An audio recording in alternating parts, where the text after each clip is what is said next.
Hello, everybody, and welcome to the Mental Health Minute. I'm Phil Cirrone, the Chief Operating Officer of Elite DNA. I'm with my colleague, Dr. Sharon Bloom, the Chief Clinical Officer of Elite DNA. How are you, Dr. Bloom? I'm good, thanks. Excited for the show today. Yeah, we have some awesome content today. So I know we were talking kind of offline about, what are people doing, especially with their children during all of this, and what are things that families could be doing to find ways to use the time they have with their children, in a valuable manner or a purposeful manner. And so we have one of our colleagues who is doing something really unique that we're excited to share.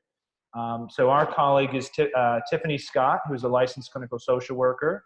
She's the supervisor of our interns. She's a phenomenal clinician, an awesome person to work with. So this is Tiffany Scott. How are you, Tiffany?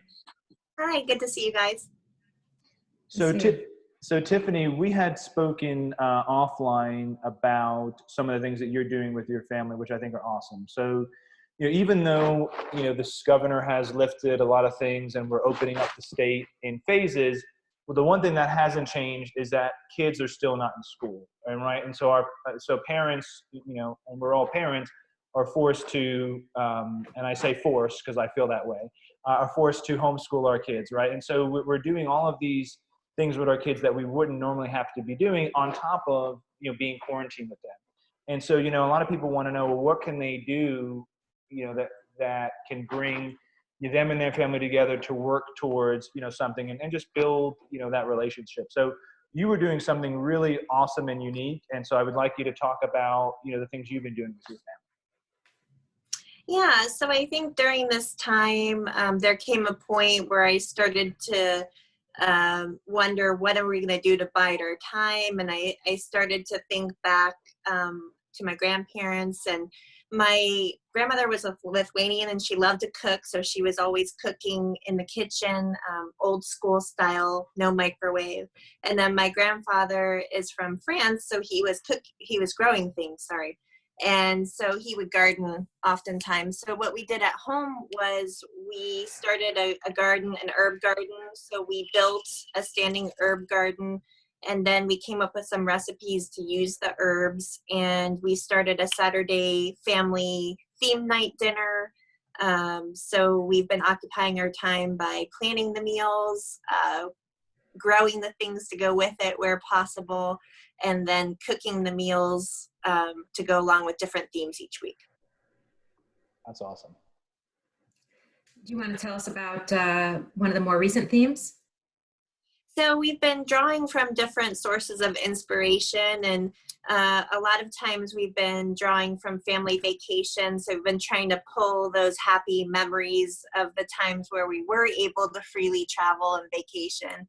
So for instance, one of the recent ones we pulled from a trip to New York. So we researched different recipes that we remembered when we were on vacation. We made some potato pancakes. They turned out really well. We made them from scratch with the potatoes.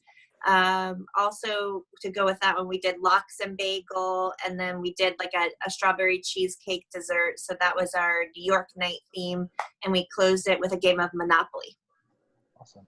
So you're tying in both like a food aspect, and it sounds like there's different levels, right? So it sounds like the more complicated ones, the potato pancakes, the cheesecake for people who don't enjoy cooking or baking, and you have the lower end ones that are easier things like bagel with lox and cream cheese, which for people who aren't great cooks like myself would be something that we can could do with the kids. But then you're also tying in some kind of game aspect, which I think is awesome. Yeah. So we researched things, and another night we did a Mexican theme based on a different vacation we took. So we made Mexican street tacos, Mexican street corn, and we made tres leches cake. And that was another one that we did too. And that one was a lot of fun. Awesome. And so how do you think, now as people are starting to transition to work, and we like to think that, hopefully this is the beginning of getting back to normalcy. How do you think things will change with what you're doing at home with your family and these great, initiatives? How do you think things will change, and do you think you'll be doing things differently? Do you think you'll stop doing them? I think that because we've been involuntarily stripped of a lot of our usual options, that it really strips things down to a level where you have to reconsider your values and your ethics and how you really, really want to spend your time.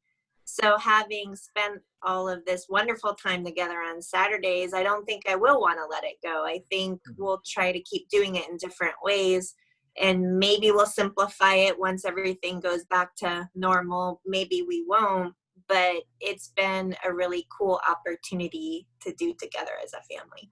So I don't think it'll go away. Awesome. Good. Now, Dr. Bloom, you've always been a big baker, right? I mean, you make probably the best chocolate chip cookies there are. They're too good to share, in my opinion. And so, you've always talked about baking and the therapeutic aspects of baking. And, I've been seeing some of the things you've been making during this whole quarantine. And you've been making some, things that are out of this world. I mean, things I haven't seen you bake before. So it sounds like you're using baking to kind of preoccupy yourself. Is that something that you will continue to do in the future? And can you talk about some of the aspects of baking that you find therapeutic? Absolutely. Yes, I have definitely proven that I'm not a one-trick pony, although my cookies are kind of well known. But baking is something that, I've been thinking a lot about it. What is it about the baking, not just the outcome, which, of course, everybody loves, but it's the process, I think, that's therapeutic. It does involve the family, of course. Who doesn't want to be a taster? I was trying to think if there was anything else I could say to my teenage kids that would make them drop everything and come to me. Maybe, hey, do you want to use my credit card? I couldn't think of anything else. But, hey, do you want to taste this? And they are there. So it does involve people. I think baking, although there's a preciseness to it, I feel like it allows me to be creative. I can modify recipes or envision something and, make some version of it using a real recipe and then kind of creating it from there. I also find it to be a very soothing sensory experience. There's certain scents like vanilla or just certain recipes I'm making that bring back a nice memory for me. There's a certain chemistry to it.